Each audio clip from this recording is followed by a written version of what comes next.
Hey guys, welcome back to my channel. My name is Gloria. Just in case you're seeing me for the first time, hi, hello.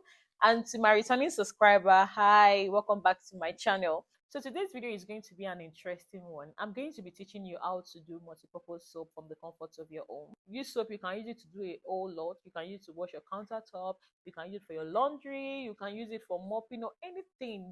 Anything washable, but it's not every soap you use to wash your car. For those of you that have cars, you don't use anyhow liquid soap to wash your car so it will not fade the color. Car wash and liquid soap, they are not the same thing because there are still some chemicals you need to add to your liquid soap to make it a car wash. I don't know if you understand. Yes. The worst part is you using Omo or clean to wash your car. Big co. In my next video, I'm going to be teaching you how to make car wash. So that one will be a separate video because I don't want to add it here. I don't want this video to be too long. So just watch out for my next video. So I learned how to do this when I was still in school. They taught us a producting is a productive course, like okay, entrepreneurship. Yeah, in that course they do teach us a lot of things, like things you can produce from the comfort of your home. They taught us how to make liquid soap, they taught us how to make custard, they taught us how to make car wash, so many things, even jig, even toilet wash. Like I have so many ideas of all these things. Like in my house, I don't used to buy them, I made them myself. So for the sake of today's video, I'm going to show you how to make this multi-purpose liquid soap. You save some cash. Like me, I use um 5,000 naira to buy the chemical to make this soap, and just imagine I'm reselling. I will sell more than it, and the soap is super thick and super foamy, guys. So where you can get this chemical, you can get it in any local market or any market they sell chemicals in your area. Because in my own area, I know where I can get it. So maybe you can ask anybody once you get to the market. You can ask anybody where they sell chemicals, and they will direct you depending on your location. So, like my own side, I can just go to a local market because our own local market is very big. They have sessions for different things, the varieties of things you need to get or you want to buy, so you can easily have access to different side of yeah. It's like I'm talking too much. Once you get there, you have to tell them what you want to make. Is either you are making bleach, you are making car wash, you're making liquid soap. Just tell them and they will ask you the quantity of soap you want to make. Like me, I'll be making 10 liters of soap.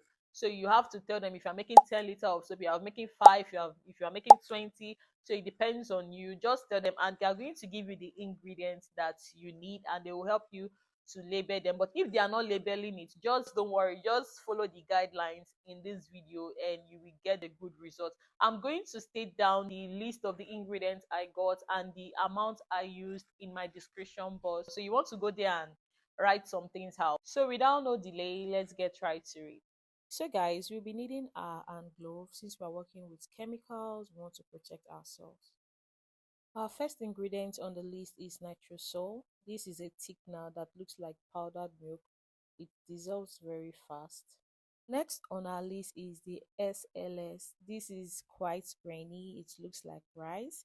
It is also a foaming agent that is used to create rich lather and intense cleaning action. We'll be using formalin as our preservative. We have our color, our perfume. Use any one of your choice. Our next ingredient is Texapon. It's a foaming agent. It has a paste jelly-like look. Next on the list is STPP. It's a strong cleaning agent that can help to get rid of any stubborn stain. Light ash or soda ash helps in removing stains and also helps regulate the concentration of caustic soda in your soap. Our next ingredient is the sulfonic acid. This is another important ingredient in making soap. It can serve as your foam booster. It helps to neutralize the acid and alkaline of your soap. It also ensures that the soap doesn't damage your skin, fabric, or any material when used. Like I said earlier, always make use of your hand glove.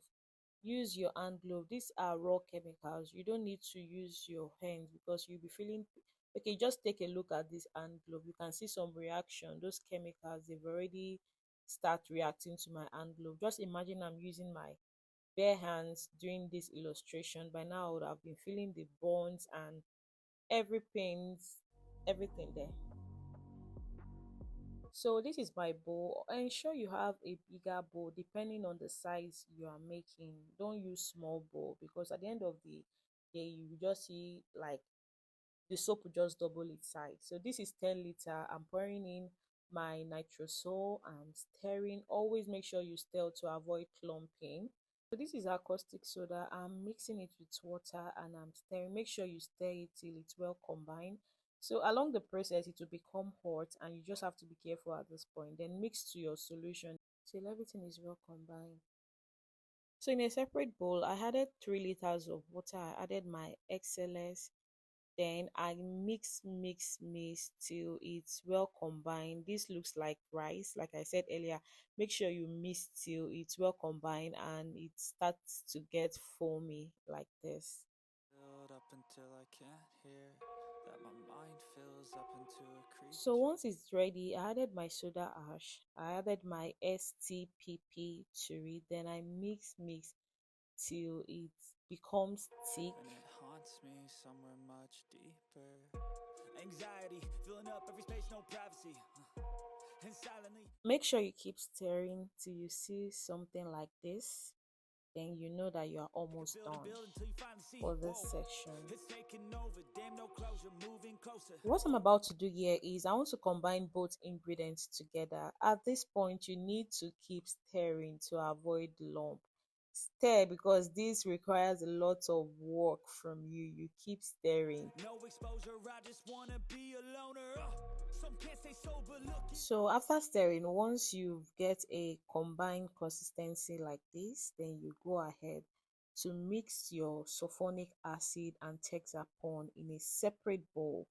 Make sure you mix them first before pouring it to the bowl, just like what I'm doing here. Over all their shoulders, like moving boulders just to get out of the home. It sucks, I've had enough.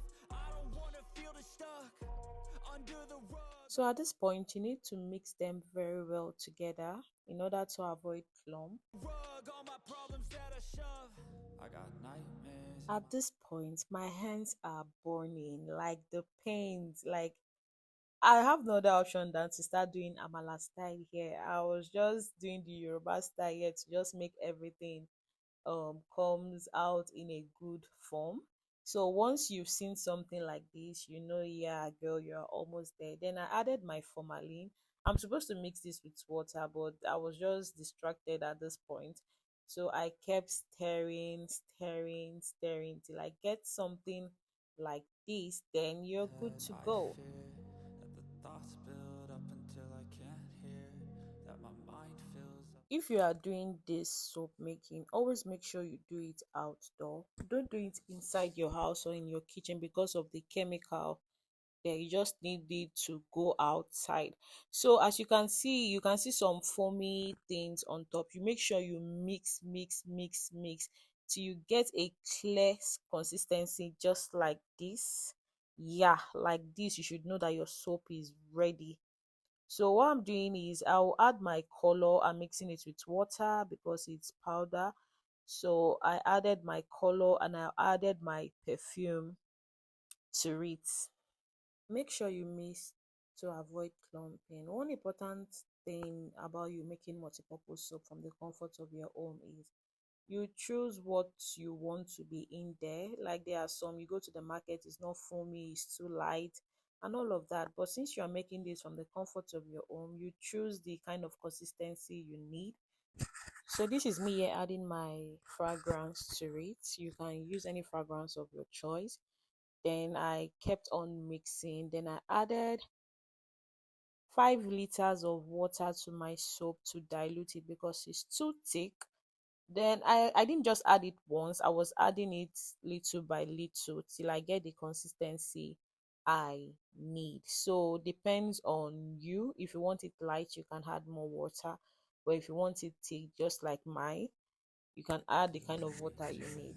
And it haunts me somewhere much. So at this point, I think I'm okay with the way it looks. It's not too thick, neither is it too runny. I just feel this is perfect for what I needed.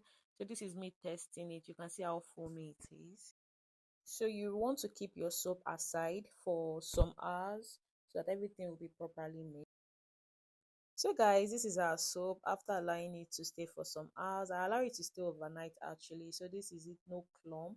It's giving all it should. You can use this soap to do anything you really want to use, like for your laundry, anything. But just make sure you don't use it for your car. And you can also dilute it depending on your choice. If you want it to be light, you can still add more water to it. So this is what we got after preparing our soap. Like I said, if you want it to be light, you can still add water. It will double its size. Like this one here, I diluted it with a little bit of water, and that's the reason why it's lighter compared to the ones in gallon. The ones in gallon, they are very, very thick. And I can still dilute it with water anytime I like. So guys, I hope this video was helpful. Don't forget to like, share, and subscribe to my channel. You can also turn on the post notification to get notified whenever I post a new video. Thank you for watching and see you in my next video. Bye.